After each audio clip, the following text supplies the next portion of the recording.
조합주 TV 시청자 여러분 안녕하십니까?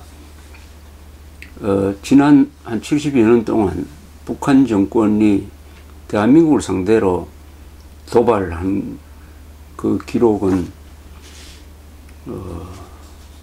한두 가지가 아니지만은 특히 대한민국의 대통령을 죽이기 위해서 암살단을 보낸다든지 테러를 한 것은 이것은 전쟁 행위에 준하는데 이것도 여러 번 있었습니다. 기억나는 것만 제가 말씀드립니다면 1968년 1월 21일 특공대를 보내서 청와대를 습격해 가지고 박 대통령을 죽이려고 하다가 자하문 터널 부근에서 저지된 사건, 흔히 그걸 김신조 사건이라고 합니다. 121 청와대 습격 사건. 그 2년 뒤인 1970년 6월에 6.25 기념식에 박정희 대통령이 참배하게 되어 있는 당시에 국군묘지 출입문 그 꼭대기에다가 폭약을 장치하던 중에 간첩들이 터져가지고 발각이 된 사건이 있습니다. 만약 성공했더라면 어떻게 되느냐? 바로 1983년 10월 9일 한글날 미얀마에서 아웅산 묘소를 참배하던 전두환 대통령을 죽이려고 하다가 17명의 우리 고관을 죽인 그 사건이 그때 일어났을 겁니다. 다행히 스스로 이 실수로서 자포관세음에 대해서 위기를 면했습니다. 그 다음에 그 4년 뒤에 1974년 8월 15일 8.15 행사장에서 문세광이라는 이 제1동포 간첩이 나타나가지고 박정희를 쏘았는데 옆에 있던 유경수 여사를 맞춰서 돌아가시게 했습니다. 벌써 세 번째입니다. 1980년대에 들어오면은 드디어 83년에 10월 9일 미얀마를 방문한 전두환 대통령을 죽이기 위해서 특공대를 보내가지고 그 건물에 폭약을 장치를 했다가 원격 조종으로 터뜨렸습니다. 그때 전두환 대통령은 늦게 도착하는 바람에 죽음을 면했고 장차관급 17명이 죽었습니다. 이 사건 다 이게 선전포고 사유에 해당합니다. 그 다음에 바로 1983년 그 4년 뒤에 김현희를 시켜가지고 중동에서 한국으로 오는 그 근로자가 탄 비행기를 폭파시켜서 115명을 죽게 만들었습니다. 이건 서울올림픽을 방해하기 위해서 이런 짓을 한 거죠. 그리고 연평도 도발, 천안함 폭침 등등. 문제는 이런 일이 있을 때마다 우리가 여러 가지 이유로서 뭐 불가피한 면도 있었지만 보복을 하지 않았다는 사실입니다. 이거 하나하나가 다 전쟁 사유입니다. 선전포고를 해야 될 사유입니다. 아니면은 이 암살을 지령한 김일성, 김정일을 암살해도 되는 그런 상황이었는데 우리가 그런 보복에 철저하지 못했습니다. 만약 이스라엘에서 이런 일이 일어났으면 어떻게 되겠느냐? 이스라엘은 1972년에 뮌헨 올림픽에서 그 아랍 테러 조직이 이스라엘 선수촌을 기습을 해가지고 10여 명을 죽였습니다. 그때 올림픽 중에 그런 사고가 났습니다. 뮌헨 올림픽. 유명한 테러 사건인데 그걸 계기로 해가지고 당시에 골다 메이어 수상은 보복을 담당할 특공부대를 하나 만들었습니다. 정보기관 특수부대 요원들을 만들어가지고 그래서 지구 끝까지 추적해가지고 관련자들을 다 죽여라고 명령을 내렸습니다.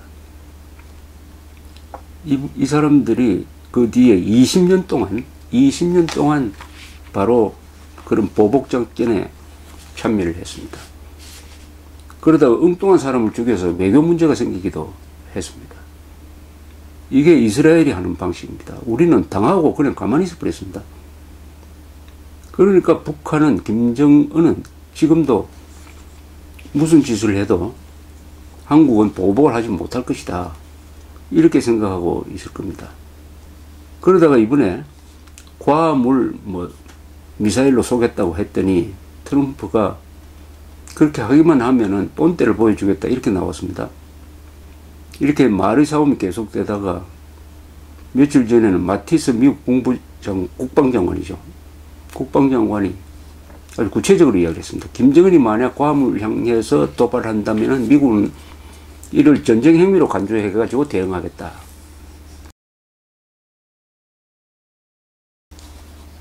라고 천명을 했습니다. 이건 사실 최후 통첩이죠. 그러니까 김정은이가 한 발 물러났습니다. 미사일 발사 여부는 미국의 어떤 태도로 나오느냐를 보고 결정하겠다. 사실은 꼬리를 내린 겁니다. 꼬리를 내린. 그러니까 트럼프 대통령은 김정은이 현명한 선택을 했다. 이렇게 말을 해가지고 당분간 소강 상태가 유지될 것으로 보입니다. 공산주의자는 설득이 통하지 않습니다. 논리가 통하지 않습니다. 무슨 도덕률도 통하지 않고 오로지 믿는 것은 폭력입니다. 힘만 믿습니다. 그러니까 공산주의자한테 통하는 것은 또한 힘뿐인 것입니다. 바로 41년 전 오늘 비슷한 사건이 한국에서 났죠. 그게 도끼 만행 사건으로 알려져 있습니다. 1976년 8월 18일 판문점에 공동경비구역이 있는데 거기에 한국, 미국 경비병과 노무자들이 이 남쪽 초소의 시야를 가리는 미루나무를 자르기 위해서 들어갔습니다. 그러니까 북한군 장교 박철이라는 자가 부하를 데리고 오더니 그 가지치기를 중단하라고 협박을 했어요. 그때 이 작업 지휘한 사람이 미군 장교 아스 보니파스 대위인데 이 사람 웨스트 포인트 출신으로서 귀국을 3일 남겨두고 있었습니다. 보니파스 대위가 북한군의 요구를 거부를 하니까 박철이가 돌아가더니 30몇 명의 북한군을 트럭을 타고 와가지고 미루나무를 자르는 이 사람들을 공격을 했습니다. 도끼, 몽둥이로. 여기서 보니파스 대위와 마크 바렛 중위가 맞아 죽었습니다. 이렇게 해놓고는 북한군이 군사분계선 북쪽으로 도망가 버렸습니다. 달아났습니다. 이때는 미국에서는 어떤 상황이냐 하면은 포드 대통령 재임 시절인데 포드 대통령 공화당 전당대회가 열리고 있었습니다. 대통령 후보로 뽑는 전당대회가 열리고 있었어요. 그때 포드가 당선됩니다만은 레이건 나중에 대통령이 됩니다만 레이건은 포드가 공산당한테 너무 만만하게 보인다. 월남을 빼앗기지 않았느냐 이런 식으로 약을 올리고 있었습니다. 그러니까 포드 대통령이 강경한 조치를 취하겠다 이렇게 나왔습니다. 긴급대책회의가 열렸는데 당시에 국무장관이 키신저였습니다. 한국의 주한 미군사령관은 리처드 스틸웰이라는 사람이었어요. 이 리처드 스틸웰은 당시에 유엔군 사령관이 주한 미군 사령관을 겸하고 한국군에 대해서도 평시 전시 작전 통제권을 가지고 있었습니다. 따라서 이 북한에 대한 보복은 이 주한 미군 사령관이 주도하고 우리는 거기에 따라가는 종속적인 입장에서 이 보복안을 지금 논의하기 시작을 했습니다. 여러 가지 이제 아이디어가 나왔습니다. 북한 선복을 납포를 하자. 북한 인근 해안에 핵폭탄을 터뜨리자. 휴전선 한쪽을 폭격해버리자. 또는 지대지 미사일로 북한군을 공격하자든지 이런 여러 가지 아이디어가 나왔는데 이게 실전에 들어가려고 하니까 그렇게 간단하지 않다는 게 이제 실감이 가기 시작을 했습니다. 이때 박 대통령이 그날 8월 8일 날 남긴 일기가 있습니다. 일기에 이렇게 적고 있습니다. 1976년 8월 18일 밤에 쓴 일기겠죠. 오전 10시 30분경 판문점 비무장지대 안에서 나무 가지치기 작업 중인 유엔군 장병 11명이 곤봉, 갈고리 등 흉기를 든 30여 명의 북괴군의 도전으로 패싸움이 벌어져서 유엔군 장교 2명이 사망하고 한국군 장교 1명과 병사 4명이 그리고 미군 병사 4명, 개 9명이 부상을 입는 불상사가 발생하였다. 전쟁 미치광이 김일성 도당들의 이 야만적인 행위에 분노를 참을 길이 없다. 모카 스리랑카 수도 콜롬보에서 개최 중인 비동맹회의에서 주한미군 철수를 위한 정치 선전에 광분하고 있는 북괴가 정치적으로 이용하기 위한 하나의 계획적인 만행이라는 것은 분명한 사실이다. 이들의 이 만행을 언제까지 참아야 할 것인가? 하루깡같이 법 무서운 줄 모르는 이들의 이 만행을 언젠가는 고쳐주기 위한 철퇴가 내려져야 할 것이다. 저 미련하고도 무지막지한 폭력배들아, 참는데도 한계가 있다는 것을 잊지 말지어다. 미친 개한테는 몽둥이가 필요하다.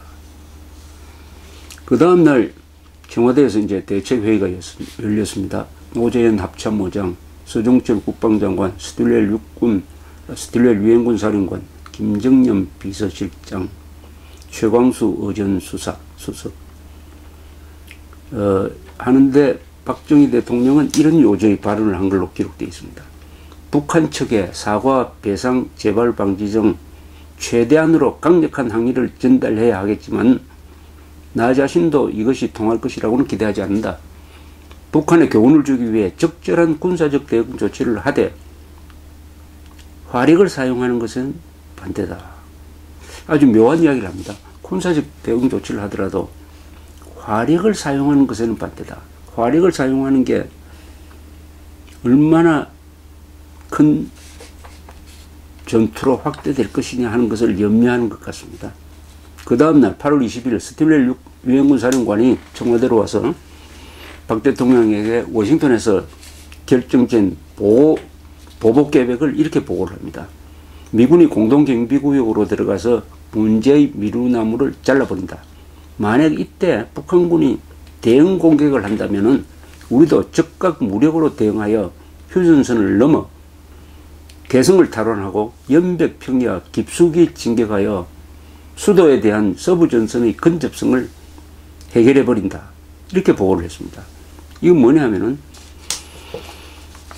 북한을 폭격한다든지 뭐 핵폭탄을 급주기 위해서 바다에 틀린다든지 하는 것은 현실성이 없다. 그러면은 미루나무로서 문제가 생겼으니까 이제 미군이 공동경비구역으로 들어가서 미루나무를 자른다. 이때 만약 북한군이 또 개입을 한다면은 그때 거기에 대한 보복으로 휴전선을 넘어서 개성을 탈환하고, 이 개성은 원래 6.25 사변전에는 한국 쪽이었습니다. 연백평야로 진격을 해가지고 국지전을 통해서 연백평야를 확보한다. 이렇게 하면은 그렇지 않아도 서울이 서부전선에서 가까워서 여러 가지 방어에 어려운데 그 문제까지 해결한다. 이게 미국이 정한 보복안이었습니다. 즉 전제는 북한이 공격하면 거기에 대한 반격으로서 국지전을 벌리겠다. 이렇게 된 거죠. 이건 상당히 아주 좀 다운된 보복 계획입니다. 그리고 북한이 공격하는 것을 빌미로 해가지고 국지전을 벌리겠다. 이러니까 북한에 이제 그 선택권이 주어지는 것이라고 볼 수가 있습니다. 근데 박정희 대통령도 이 일기에는 미친 개한테는 몽둥이가 필요하다 해놨지만은 실제로 보복 문제를 검토하는 데서는 매우 신중한 태도를 보였습니다. 미국도 마찬가지로. 왜 박정희 대통령이 이런 생각을 했느냐. 그때는 중화공업을 건설하고 있을 때입니다. 유신체제를 통해서 정치와 언론의 반대를 상당히 약화시킨 다음에 국력을 조직화해서 능률을 극대화하는 중화공업에 국가의 운명을 걸었는데, 이 중화공업이 제대로 되기 위해서는 전쟁 상태로 가서는 물거품이 된다. 어쨌든 평화의 시기를 확보를 해야 된다. 그러니까 시간을 벌어야 된다. 이 시간을 통해서 중화공업을 건설을 하면은 우리는 자주국방력을 갖출 수 있고, 그때부터는 북한과의 대결에서 우리가 영원히 우위에 설 수 있을 것이다 하는 생각이 박정희 대통령의 그 신모 원료 속에 있었다고 봅니다. 그것을 짐작하게 하는 게 박 대통령이 그해 1976년 1월 24일 국방부를 연두순시하는 자리에서 보고를 다 받고는 이런 말을 합니다. 공산당이 지난 30년간 민족에게 저지른 반역적인 행위는 우리가 절대로 용납할 수 없을 겁니다. 후세 역사도 절대로 용납하지 않을 겁니다. 우리가 정말 참을 수 없는 것을 참아온 것은 전쟁만은 피해야겠다는 일념 때문이었습니다. 우리가 언젠가는 이 분단 상태를 통일해야겠는데 무력을 쓰면 통일도 되지 않을 뿐만 아니라 한 번 더 붙어서 피를 흘리고 나면 감정이 격화되어 몇십 년간 통일이 또 늦어진다. 그러니 통일은 좀 늦어지더라도 평화적으로 해야 한다고 우리가 참을 수 없는 그 모든 것을 참아온 겁니다. 우리의 이런 방침은 추호의 변화가 없습니다. 그러니까 박정희 대통령은 평화의 시간을 벌여야 된다.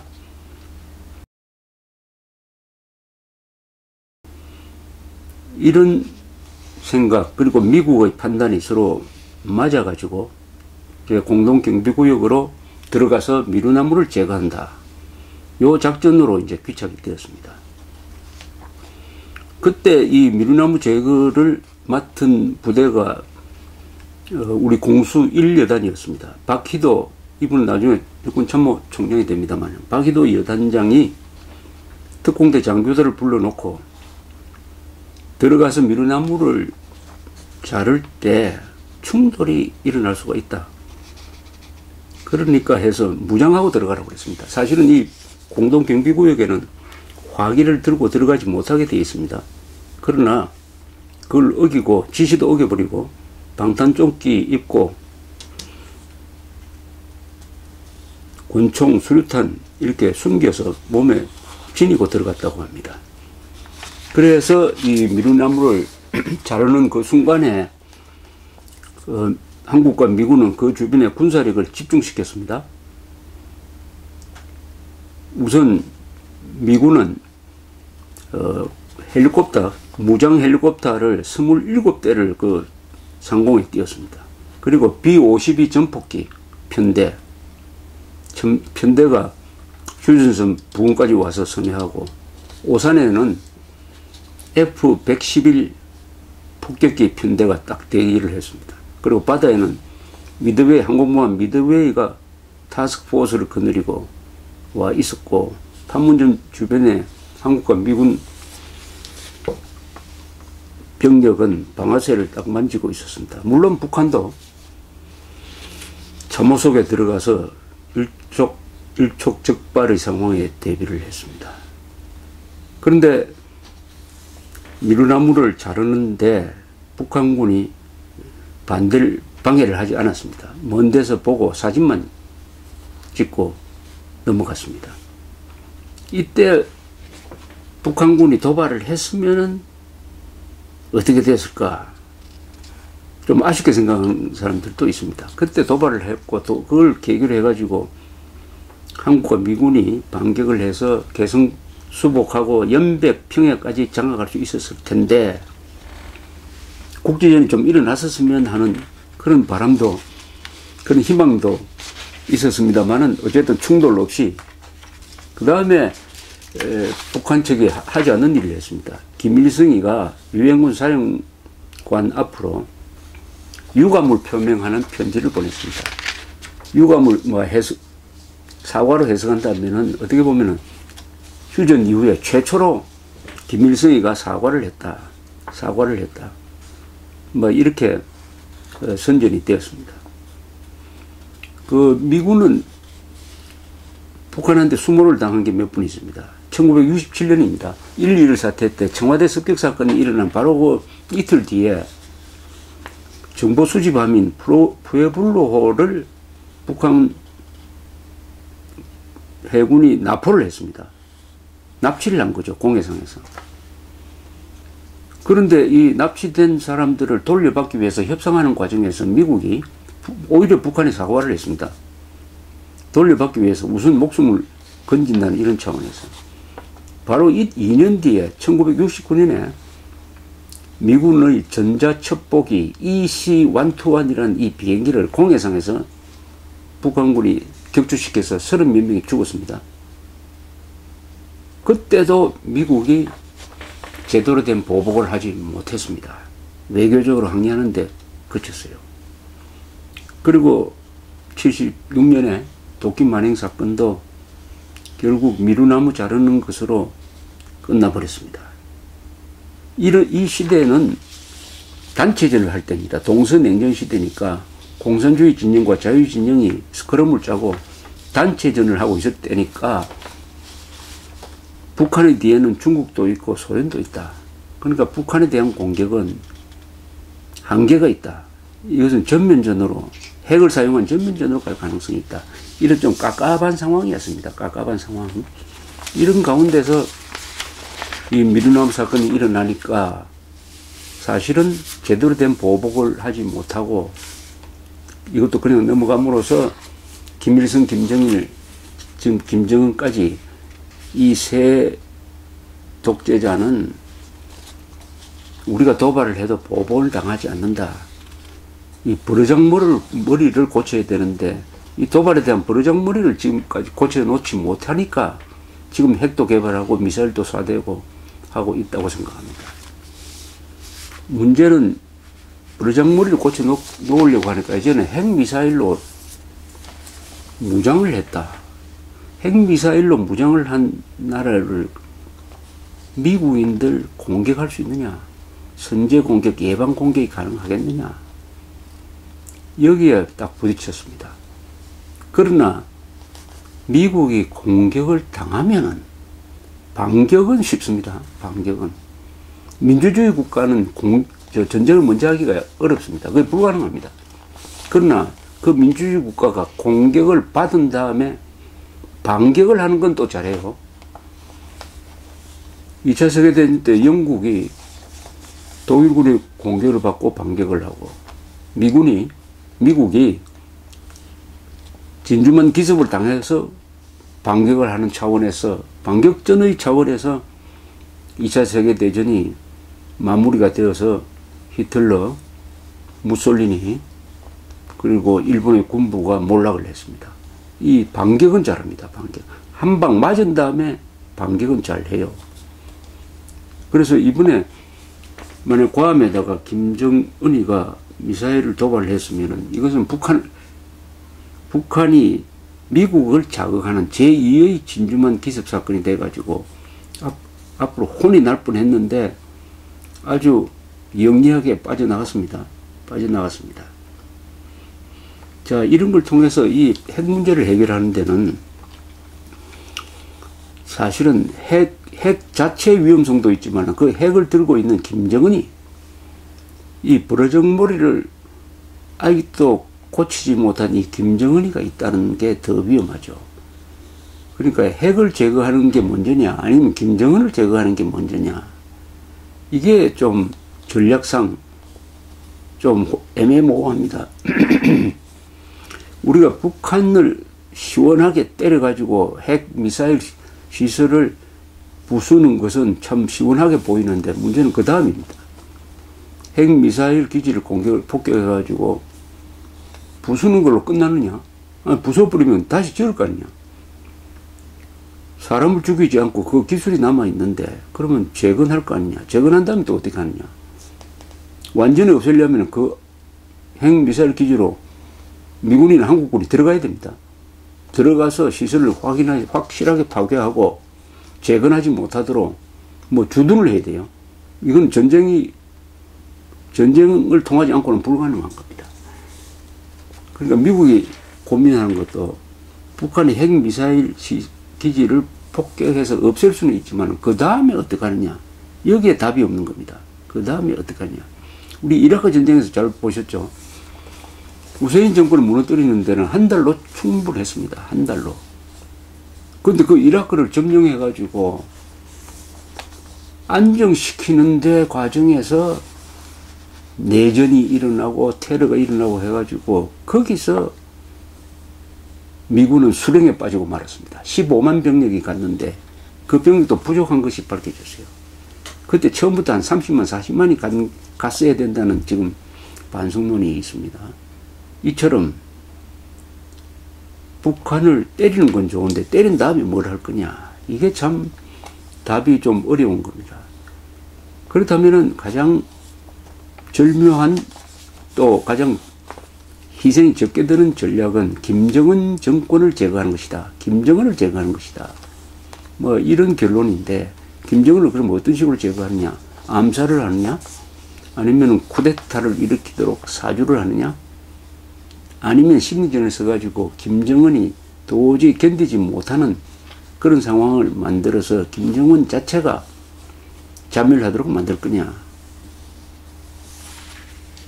표적이 북한의 핵이 아니라 김정은에 초점을 맞추면은 여러 가지 다른 군사적 공격 이외의 다른 방법이 만들어질 수 있을 것이다. 이렇게 생각을 합니다. 한 방법 중에 하나가 김정은을 국제형사재판소에 반인류 범죄자로 회부를 해가지고 재판을 받도록 하는 거죠. 이것은 유엔 안보리가 할 수 있습니다. 이미 그런 안이 올라가 있습니다. 반인류 범죄자로 규정을 했으니까. 그것은 굉장히 심리적 부담을 줍니다. 왜냐하면 딱 그렇게 되면은 김정은은 외국에 나갈 수가 없습니다. 체포당하니까. 뭐 이것도 김정은을 표적으로 한 여러 전략 전술 중에 하나인데 결론적으로 이렇게 되돌아보면은 41년 전의 도끼 만행 사건의 과정을 통해서 이렇게 되돌아보면은 한국, 미국 그리고 자유세계가 잘못한 게 김일성, 김정일, 김정은의 이 전쟁 행위에 대한 마땅한 응징을 하지 못함으로써 버르장머리를 고치는 게 아니라 키워가지고 지금 레드라인을 저쪽에 넘도록 만들었다. 이제는 우리가 전략을 좀 바꿀 때가 아니냐. 그 전략은 김정은을 표적으로 하는 것이다. 핵도 물론 무섭지만 김정은을 표적으로 해가지고 김정은을 북한 주민들하고 떼어놓는 북한 주민들이 들고 일어나가지고 김정은을 타도하는 또는 북한에도 김재규가 있을 수가 있으니까 여러 가지 이런 방법의 슬기를 모을 때가 아니냐 하는 생각이 들었습니다. 감사합니다.